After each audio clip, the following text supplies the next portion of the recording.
Eh bien bonjour, alors on se retrouve aujourd'hui pour une petite vidéo sur mes Camponotus vagus. Alors elles sont sorties de diapause il y a à peu près 15 jours.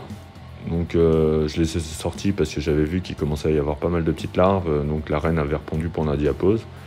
Tant que je me rende compte, c'était arrivé à l'état de larve stade 1. Donc on peut voir qu'il y a un peu de mouvement dans l'aire de chasse.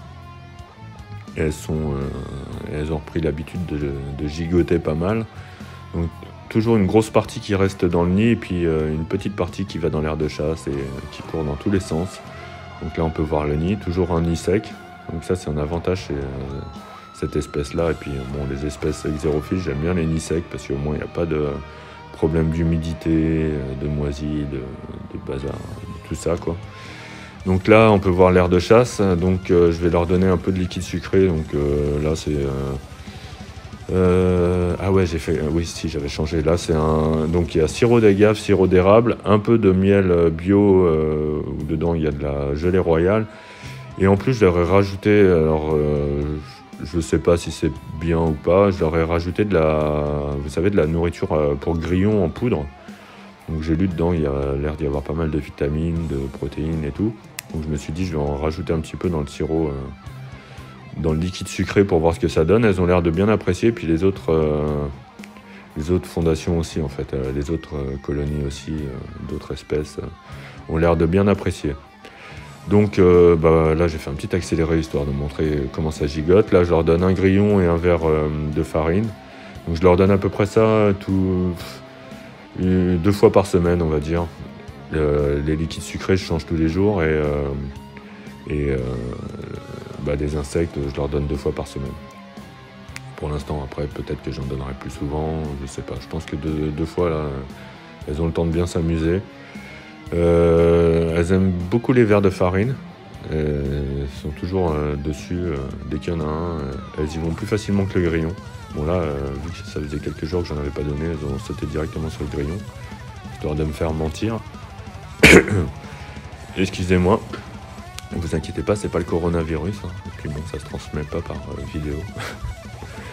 Là, j'ai ajouté un chauffage, donc ouais, je les chauffe cette année. L'année dernière, je les avais pas chauffés.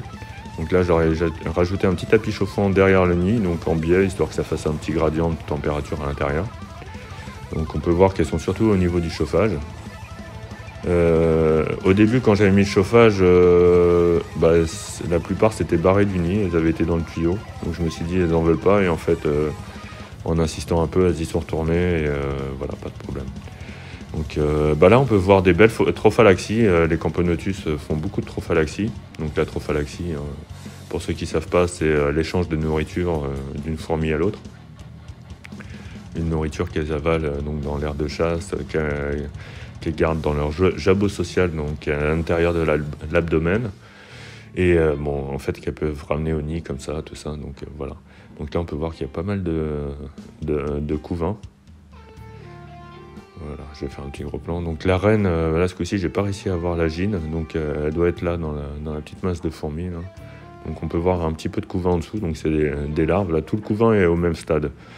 En fait, les Camponotus vagus ont tendance à faire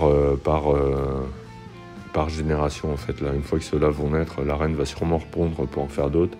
L'année dernière, ça s'était passé 2 fois comme ça, donc dans l'année, jusqu'à ce que la 2e génération naisse, et après, il n'y avait plus de couvain du tout, jusqu'à la diapause.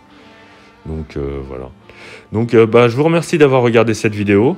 Comme toujours, je suis content d'avoir vos suivis en commentaire, vos avis, tout ça. N'hésitez pas à me suivre, ça fait plaisir. Et allez, je vous dis à la prochaine, à bientôt.